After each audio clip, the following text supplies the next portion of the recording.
Ready. Dictation start होगी 5 second बाद। Start.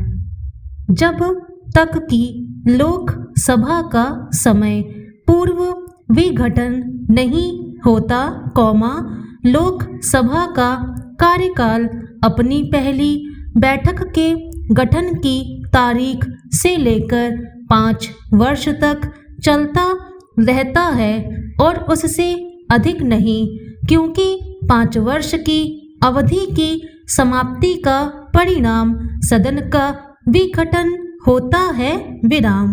तथापि यदि आपातकाल की घोषणा की गई हो तो इस अवधि को संसद के अधिनियम द्वारा एक समय में अधिक से अधिक 1 वर्ष की अवधि के लिए बढ़ाया जा सकता है तथा किसी भी स्थिति में आपातकाल को समाप्त करने के पश्चात 6 माह से अधिक की अवधि के लिए नहीं बढ़ाया जा सकता, विराम। पैराचेंज।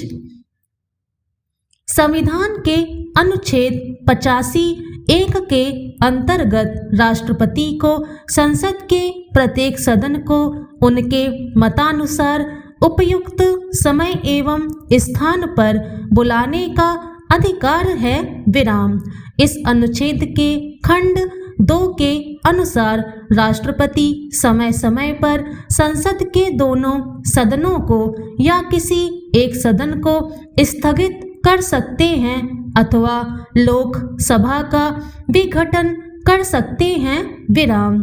संविधान के अनुच्छेद 77(3) के अंतर्गत कार्य आवंटन नियमों के अंतर्गत यह कार्य संसदीय कार्य मंत्रालय को सौंपा गया है, विराम।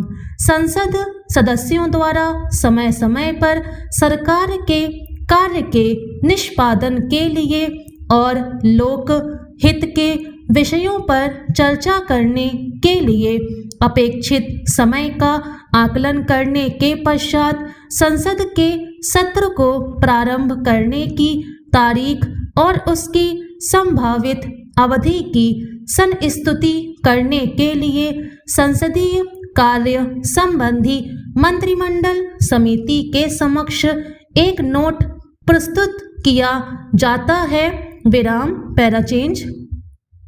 संसदीय कार्य संबंधी मंत्रिमंडलीय समिति द्वारा इस प्रस्ताव पर अनुमोदन के पश्चात प्रधानमंत्री की सहमति प्राप्त की जाती है, विराम। प्रधानमंत्री की सहमति के पश्चात इस प्रस्ताव को राष्ट्रपति के पास अनुमोदनार्थ भेज दिया जाता है, विराम। यदि किसी मामले में संसदीय कार्य संबंधी मंत्रिमंडलीय समिति का गठन न हुआ होता तो इस प्रस्ताव का एक नोट मंत्रिमंडल के समक्ष प्रस्तुत किया जाता है, विराम। सत्र को प्रारंभ करने से संबंधित मंत्रिमंडल की संस्तुति को राष्ट्रपति के समक्ष अनुमोदनार्थ प्रस्तुत किया जाता है, विराम। राष्ट्रपति के अनुमोदन के पश्चात सत्र के प्रारंभ होने की तारीख एवं सत्रावधि से संबंधित जानकारी लोकसभा एवं राज्यसभा सचिवालयों को भेज दी जाती है, जिससे कि राष्ट्रपति के अनुमोदन के पश्चात संसद सदस्यों को सूचित किया जा सके, विराम।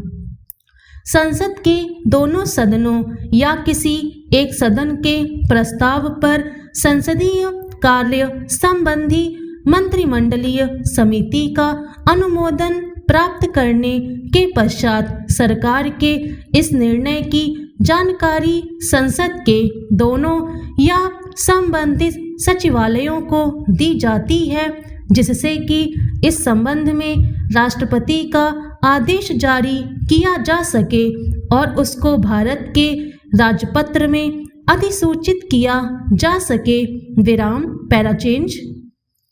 अनुच्छेद 87(1) के व्यादेश के अनुसार प्रत्येक आम चुनाव के पश्चात प्रथम सत्र के आरंभ होने पर तथा प्रत्येक कैलेंडर वर्ष के प्रथम सत्र के प्रारंभ होने पर राष्ट्रपति को संसद के दोनों सदनों को एक साथ संबोधित करना होता है। विराम।